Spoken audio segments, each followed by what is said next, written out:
잘하면 경기도 최후의 험지 포천 가평 선거가 생각보다 쉬워질 수도 있을 것 같습니다. 국민의힘 김용태 후원회장의 식대 대납 의혹이 터졌습니다. NGN 뉴스 단독입니다. 국민의힘 포천 가평 후보 김용태의 후원회장이 식대 114만원을 결제했다는 식당 주인의 증언이 나왔다고 합니다. 지난 23일 김용태의 선거사무소 개소식이 있던 날 저녁 포천 시내 삼겹살집 식당에서 5-60명이 모여 파티를 했는데 식당 주인에 따르면 김용태의 이모와 고모도 참석했었다고 합니다. 또한 음식값은 후원회장이 카드로 결제하였고 영수증도 갖고 갔다라 했는데 문제는 공직선거법 115조 제3자 기부행위 금지 위반 소지가 있다는 겁니다. 기사에 따르면 선관위는 국회의원으로 출마한 후보와 관련된 사람들의 음식값을 지불하는 것도 공직선거법 115조에 걸리는 것으로 판단한 바 있다고 합니다.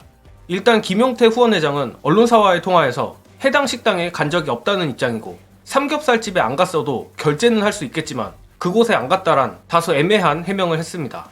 만약 식당 주인의 주장이 맞다면 김용태 후원회장이 됐든 제3의 인물이 됐든 공직선거법 115조에 걸리는 것으로 보이는데 재밌는 건 비슷한 시각 저녁 6시경에 해당 삼겹살집에서 불과 118m 도보로 5분 거리에 있는 족발집에서 김용태, 선대본부장 그리고 문제의 후원회장이 술판을 벌인 것으로 확인됐습니다.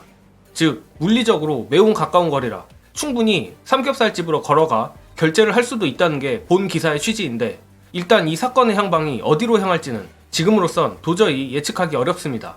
매번 선거 때마다 이런 자잘한 사건들은 여야를 가리지 않고 또한 카드의 실제 주인 그리고 실제로 누가 결제를 했는지 등의 사실이 아직 불명확해 이번 사건이 후보 본인인 김용태에게 걸리는 것인지 단순히 후원회장 등의 선에서 끝나는 건지 현재로서는 알 수가 없습니다.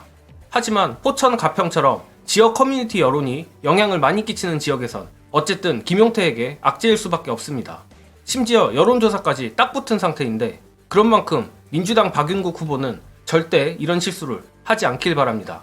그리고 사실 김용태의 이러한 논란은 국민의힘에선 애교일 뿐입니다. 국민의힘에서 현재 논란이 되는 대전 서구갑 조수연도 그렇지만 제가 볼 땐 무한도전 변호사 동작갑 장진영이 가장 심각하다고 생각합니다. 다소 복잡할 수도 있는 장진영 양평 땅 투기 의혹 양지열 변호사님의 최대한 쉬운 해설 보시고 이어가겠습니다. 국민의힘 원내대표가 이렇게 얘기합니다. 조수진 후보, 이영선 후보 취소시켰잖아요. 위선과 파렴치의 정점을 보여줬다는 거야. 이영선 후보와 1대1 대응시킬 수 있는 게 누구냐? 동작갑의 국민의힘 장진영 후보입니다. 문제의 심각성으로 따지면 의혹 차원이지만 장진영 지금 후보에게 제기된 의혹의 액수가 훨씬 더 커요. 장진영 후보는 아직 설명 안 하고 있거든요. 본인이 그거 부정한 이익이 아니라 황무지 이 땅을 내가 사서 개발을 했어. 이익을 얻은 거다. 이런 식으로 궁금한 건 그거죠. 왜 황무지 땅을 샀냐. 그리고 왜 황무지 땅이 하필이면 공공지구냐. 그 얘기를 안 해주고 있어요. 아직은. 지금 하필이면 그 대출을 받은 곳이 그 금융기관에 부친이 또 이사로 있었단 말이에요. 아빠 찬스 의혹이라고 하니까 아빠 아니다. 찬스 아빠 찬스가 아니라 이전부터 거래를 하던 곳이라 신용이 쌓여 있었기 때문에 신뢰를 본인이 받은 거라고 하는데 나도 오래된 신용기관들이 있는데 그렇게까지 안 올려줄 것 같은데. 아빠 찬스 의혹. 왜 하필이면 공흥에 있는 황무지를 사셨는지 그거를 설명을 해주세요. 왜 하필 공흥이냐.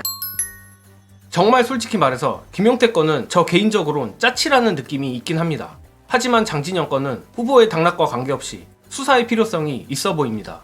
현재 장진영 측은 이번 의혹을 보도한 뉴스타파를 후보자 비방죄로 고소를 한 상태인데 가뜩이나 양평 소리만 들어도 치가 떨리는 국민들이 이를 어떻게 볼지 저는 알 것 같은데 장진영 후보는 모르는 듯합니다. 아무튼 민주당에서도 이런저런 논란이 안 터지는 것은 아니지만 이 정도의 큰 건은 이영선 이후로 터지지 않는 것 같아 참 다행입니다. 민주당이 총선 당일까지 이슈 관리를 잘하여 원만하게 선거를 치르길 바랍니다. 저는 이만 물러가겠습니다. 시청해주신 여러분 감사합니다.